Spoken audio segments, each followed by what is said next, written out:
Salut mes amis! Aujourd'hui, dans ma 18e vidéo, je vais vous parler des chiens potentiellement dangereux. C'est la dénomination légale. Je ne les considère pas de cette façon. Je pense qu'il n'existe pas de chiens potentiellement dangereux, sinon que ce sont les propriétaires les dangereux ou ceux qui fassent que ces chiens terminent par être dangereux. Je vais vous souligner les aspects les plus pertinents du droit général de l'État et ce règlement. Aussi, je vais vous parler des différences entre certaines communautés autonomes. Je vais vous souligner que je vais traiter, ce n'est pas l'ensemble, ce n'est pas toute la loi au détail, mais c'est le plus important. On commence. Quelles sont, en général, les races suivantes. Akita Inu, Américain Stafford Terrier, Bulldog Argentin, Ranger Brésilienne, Pitbull Terrier, Rottweiler, Staffordshire Bull Terrier, tout ça Inu, et aussi tous les mix de cette race. On continue. Quelles caractéristiques ils ont? Apparence puissante, musculature robuste et forte, vigueur, résistance et agilité, grosse tête, mâchoire grande et forte, poitrine large, solide, profonde et large, et les côtés arqués avec le rein musclé et court, cheveux courts, périmètre thoracique compris entre 60 et 80 cm et hauteur et au croisement de 50 à 70 cm, poids supérieur à 20 kg, tête volumineuse, robuste et cuboïde, ainsi qu'un crâne large avec des yeux musclés et bombés. Et finalement, des membres artériels parallèles, droits et robustes, et des membres postérieurs très musclés, aux pattes relativement longues en formant un angle modéré. Dans les communautés, c'est pareil, ça change, on va le voir, ça dépend. En premier lieu, en Espagne, il y a 10 communautés autonomes plus Melilla, que les races sont les mêmes que je vous ai expliquées. Mais par exemple, Ceuta ne considère pas le Rottweiler comme dangereux. Deuxièmement, les suivantes communautés. Andalousie comprend aussi le Bully américain, le Doberman. Castille et Léon ajoute le Doge du Tibet et exclut l'Aquitaine, Cantabria.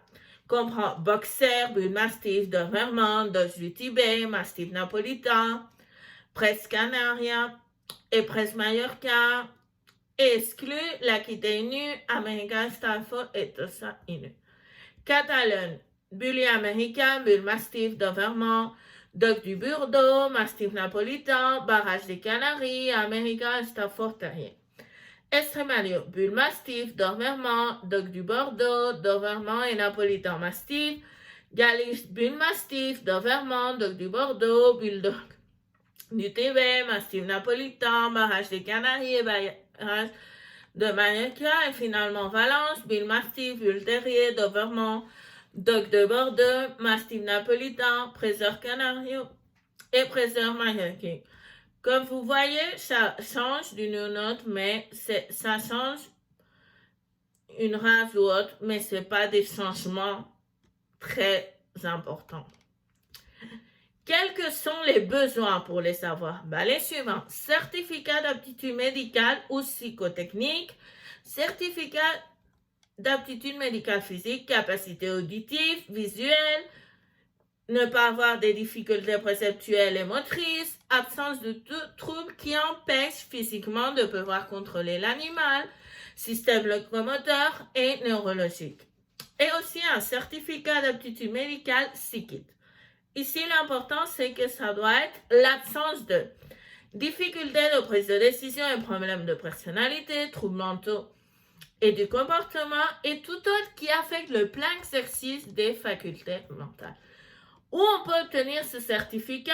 Dans toute psychotechnie, on continue. Majorité d'âge, manque de casier judiciaire et important assurance de responsabilité pour demandatiers, au moins 120 000 € et optionnaire de toute franchise en matière de responsabilité civile vis-à-vis des tiers. Et finalement, tout autre qui est déterminé par règlement, législation de l'État ou des communautés autonomes. Je vais me centrer dans la Communauté de Madrid. Quelles que sont les obligations du propriétaire ou des deux propriétaires, en cas de les avoir? Identifiez-les à travers de la micro-brousse. Après 3 mois, vous ne pouvez pas promener avec plus d'un chien potentiellement dangereux à la fois. Si vous avez 2 et vous êtes seul, une fois, vous devez descendre avec un, le monter et après descendre l'autre. Si vous êtes d'autres personnes, chaque personne a un chien, ok? On doit amener avec nous la licence administrative et l'inscription au registre municipal d'animaux potentiellement dangereux. Et on va voir. Comment devrait-il promener dans les espaces publics et privés d'utilisation commune?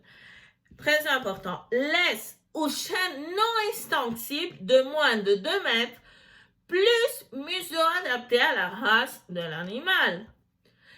Et aussi, quelles mesures doivent être suivies quand ils sont dans des fermes, des chalets ou des lieux délimités? C'est très important, la sécurité des personnes et des autres animaux doit garantir pas des portes, des scolos ou des clôtures avec une hauteur et des matériaux résistants qui empêchent 2 choses. L'animal qui sorte la tête ou qu'il puisse sortir. Que faire si le chien est volé ou perdu? Immédiatement aller le communiquer au registre municipal d'animaux potentiellement dangereux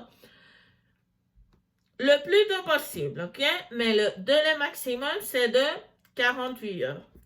Est-il nécessaire d'excuser une tramitation? Oui.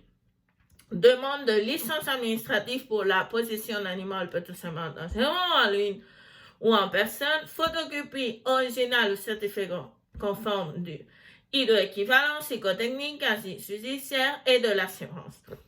Inscription au registre des animaux potentiellement dangereux en ligne par courrier en personne, photocopie de la licence précédente si elle provient d'une autre municipalité, photocopie de l'après et certificat officiel de santé d'animal. Maintenant, pour finaliser, je vais vous expliquer la responsabilité des propriétaires des chiens potentiellement dangereux. Je vais vous le faire avec des exemples parce que c'est la forme la plus facile. Et aussi vous dire que c'est très important que les propriétaires des chiens potentiellement dangereux ne sont pas toujours responsables, ok? Par exemple, je me promène calmement avec mon chien potentiellement dangereux par une rue de Madrid. En me promenant, un adulte venant de l'arrière prend la queue du chien. Comme conséquence, le chien les gratte tout la main avec ses pattes. Important, le chien va avec son museau et sa laisse de 70 cm. Devrais-je répondre de ces dégâts? Non, parce que je l'amène comme il doit l'amener, comme la loi de l'État et aussi celle de la communauté autonome et aussi du code civil et beaucoup de sentences. Ça se fait un peu pour freiner les kamikazes ou les personnes qui, en voyant un chien de ces caractéristiques, il dit « Ah bon, je vais le tirer parce que s'il me fait du mal, le propriétaire va répondre « Bah non, si vous amenez votre chien correctement, vous ne devrez pas répondre. » En suivant le même exemple, mais on va imaginer que le chien était lâche. Ici, on répond parce qu'on l'a pas laissé, alors on manque une obligation. Et si, pour finir, et si il est laissé mais il n'a pas de muselière. Aussi, on répond pour la même explication derrière. Alors, je vous recommande que si vous promenez dans des lieux publics, toujours vous les ramenez avec. La muselière est la laisse non ostensible de moins de 2 mètres pour éviter les amendes et la responsabilité civile. Je vous aide dans le processus indépendant de la communauté autonome en question. Je vous ai parlé de Madrid parce que c'est la capitale. J'espère que vous